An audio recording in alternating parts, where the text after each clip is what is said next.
Hey everyone, it's Thyworm with a roundup covering indie games, ARPGs and small snippets of news. So, what's going on in the gaming world? Starfield teased us with another trailer and a release date, November 11th, 2022. That's pretty much all we know by now, and since Microsoft bought Bethesda, I have some more hopes for this game. It's also an Xbox and PC exclusive, but if you really thought that Starfield was gonna go to the PlayStation after that takeover, then I'm not sure what to tell you. I hope it's going to be better than Fallout 76, that is really not too hard, and I'm hoping for mod support on this one as well. And I guess a good game, but we'll see about that. STALKER 2 released a new trailer with supposedly gameplay. You should be a little bit wary about stuff like this for sure, but damn, looking at this in 4K on YouTube, it looks crisp. I've played the last Metro game, Exodus, cranked everything to full, and that looked actually very similar to this one, so I'll definitely give these guys the benefit of the doubt here. The game could very well look like this at launch, and I wouldn't be surprised. At the same time, I'm not blown away by this either, graphically speaking. I mean, yeah, it looks nice, but it doesn't look only like a monster PC could run this. Redfall exists, a co-op open world FPS game from Arcane Austin, the studio behind Prey and Dishonored. This is excellent news, ladies and gentlemen, because these are excellent games, and who doesn't love killing a bunch of vampires with some buddies? Redfall refers to the fictional quaint island town of Redfall in Massachusetts, which is under siege by vampires. They've blocked out the sun, as we can see in the trailer, and they've taken over the town. It's up to the four main characters to set the record straight. There's Devinder, an internet celebrity and paranormal investigator, as well as an inventor who happens to come up with a bunch of devices that no doubt turn out to be very useful against vampires. Layla is the result of your typical science experiment goes wrong backstory and now has purple telekinetic powers. I think it's safe to say that believable backstories weren't necessarily high on the list of priorities. Remy is a combat engineer who probably tinkers up very useful stuff like the cute little bipod that is mounted with a cute little machine gun. And then there's Mordecai,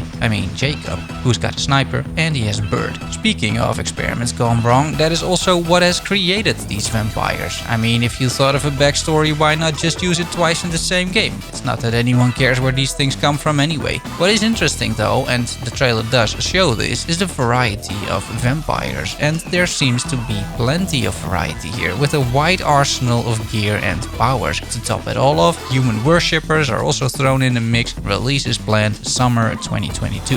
ELEX 2 got announced in a very flashy trailer. ELEX was somewhat flawed, but definitely rather fun action RPG that had the main protagonist Jax walk around in a futuristic world trying to unite or divide the factions based on your decisions. It was a massive adventure, took a while to complete, and it found a bit of a niche market, I feel. And now the game returns, and Jax returns against a lot of purple creatures. This is good news, because once you get into ELEX, it was a lot of fun actually. Curious to see what's next. There's no release date however just yet. Dreamscaper, a roguelite, dreamy third-person action RPG from just 3 devs, spent quite some time in early access, improved an awful lot during that time, and what started out as an already promising title will soon release its 1.0 version. August 12th, you can enjoy the game, and what a great game this is. It is too often mentioned about games, but this one is truly unique. The art style, character progression, world building, biomes, it is simply stunning. I cannot recommend this game enough, and everybody should go and buy it.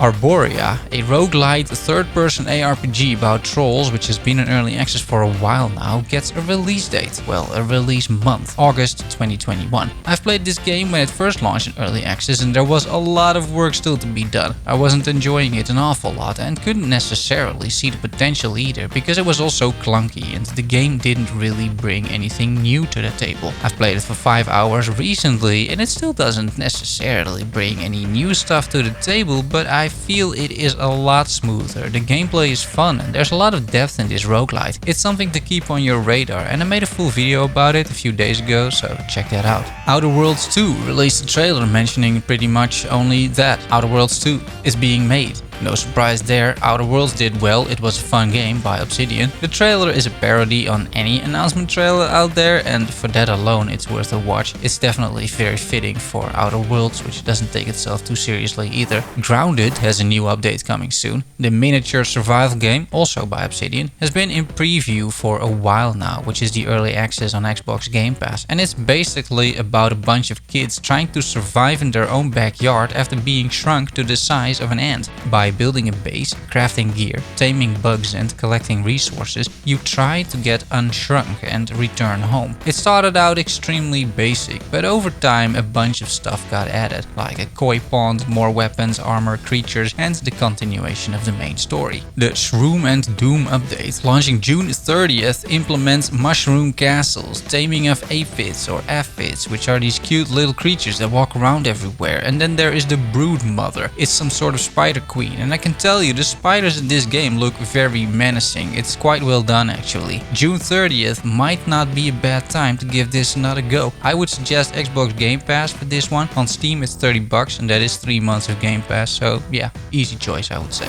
Sea of Thieves does a crossover with Jack Sparrow. They kinda try to nail the quirkiness that the iconic captain brings, but judging by these cutscenes there's some work to be done there. It's pretty much a perfect fit of course, having Jack Sparrow, Barbossa and a few of these other guys still around and providing quests and storylines, but I feel the implementation should then be on par, and I'm not sure it is. Replaced looks extremely promising. It's a platformer in the beloved retro futuristic style about an AI trapped in a human body. The trailer seems to show some sort of catastrophe, but holy hell the art style. I'm a sucker for this gritty pixel art, which is so hard to find as well. This is also rather detailed pixel art, if that makes any sense, because you can count the pixels, sure, but barely. The details available seems to be well used, and it's going to be very exciting to discover more about this game. Launch is set for next year, but no further details are given. Far Lone Sails is a truly wonderful indie game about a little kid on an adventure in some sort of amphibious sailboat on wheels. Getting that thing running was half of the game pretty much. Once you get it rolling though, you traverse beautifully hand-drawn scenery while listening to amazing music in a post-apocalyptic world that is a sight to behold. This is one of the best indie games I have played that year, back in 2018.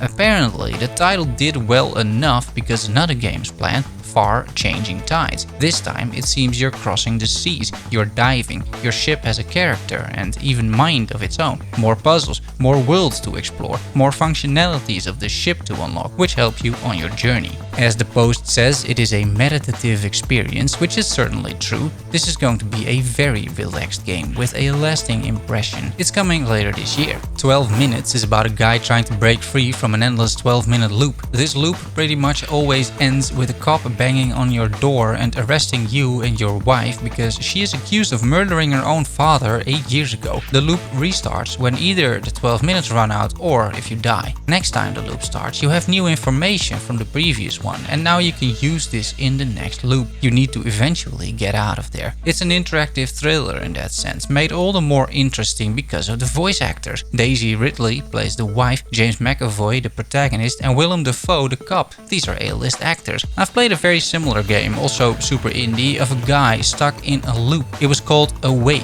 and I even covered that back in the day in a roundup. I love these kinds of games. Talking about being stuck in a loop, there's this cute indie game called Loop Hero. It's an amazing game that's easy to get into but hard to finish. It's got randomly generated levels, base building, gear upgrades for your hero, cards and a deck, and it all works well together to create a truly unique experience. It's published by Devolver. I mean, what else do you really need to know about this? Well, maybe that it's got a new update, the first major patch, 1.1. It has save on the go to save and exit the game in the middle of an expedition, preserving your progress, perks, decks, lock boss perks, though they don't drop in the expedition perk pool. Escape from battle allows you to escape during battles with 30% of your resources. Speed up to 4x expedition speed and 2.5x battle speed. Items can now be locked in the inventory by right-clicking on them. Decks can now be switched in the cards, supplies and perks menus, and 3 new tiles and 2 new enemies have been added to the game. Small shout out to the Wandering Village, a base building sim on top of a giant dinosaur. Do you really need to know more about this game than that? No, that's what I thought. Also, there's not much else to tell right now. Sometimes you see a trailer and you are instantly hooked, and that is what I feel about Silt. Doesn't get more indie really. It's a crossover between Abzu and Inside by the looks of it, and I love these games that just last a few hours but are a true work of art. Hopefully this falls under that category. Speaking of categories, we got a new one in the roundup, random emails. Guys, I'm getting so many emails from a ton of indie devs asking me to make a video about their game. I'm not going to make individual videos for those because that's not worth it, honestly, but if they're decent games and it looks somewhat promising, I will let you know in this section. Starting with Rise of Humanity from Belgian indie developer Cybernetic Walrus. I mean, sure, they're from Antwerp and they created a turn-based hexagon grid strategic futuristic deck builder.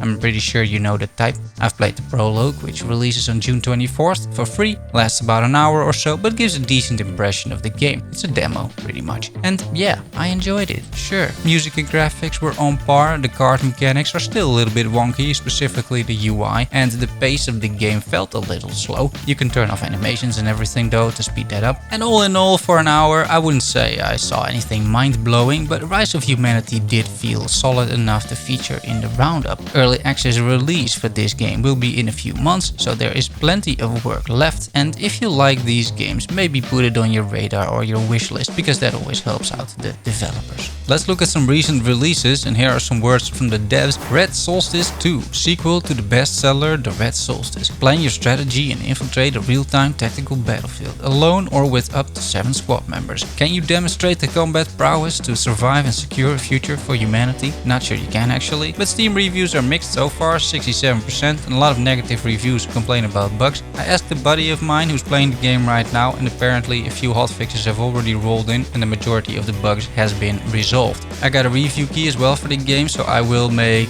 maybe something about it, or it will be in the next roundup. I'll still have to check, but I'm definitely gonna play the game and tell you my thoughts. Wildermyth follows heroes over their whole careers, from their pitchfork days to their powerful primes and onto old age and memory. It's a party-based procedural storytelling RPG where tactical combat and story decisions will alter your world and reshape your cast of characters. Overwhelmingly positive on Steam. Unique art style. This looks great. Then, upcoming releases. Dungeons & Dragons Dark Alliance. The world of Dungeons & Dragons comes to life in an explosive action brawler filled with real-time combat and dynamic co-op. Play as iconic Dungeons & Dragons heroes and join up to 3 other friends to battle legendary monsters, earn powerful gear and unlock new abilities to take on even bigger challenges. Yeah, and here's my thoughts on this. I'm just afraid that the marketing department is better than the actual game. It does release day 1 on Game Pass though, so I will play that and give you my thoughts. Release is June 22nd. The Sea of Thieves update, Pirates Live with Jack Sparrow, that releases 22nd of June as well, so I talked about that already. And then Phantom Abyss is a massive asynchronous multiplayer game that casts players into procedurally generated temples and tasks them with retrieving the sacred relics hidden within deadly chambers. It goes into early access June 22nd and I am looking very much forward to this. This game looks absolutely amazing. If you have any questions or remarks, or if you're an indie dev and you have a decent game, just throw me an email or put it in the comments down below. I hope you enjoyed the video. If you did and you want more like this, consider liking the video or even subscribing.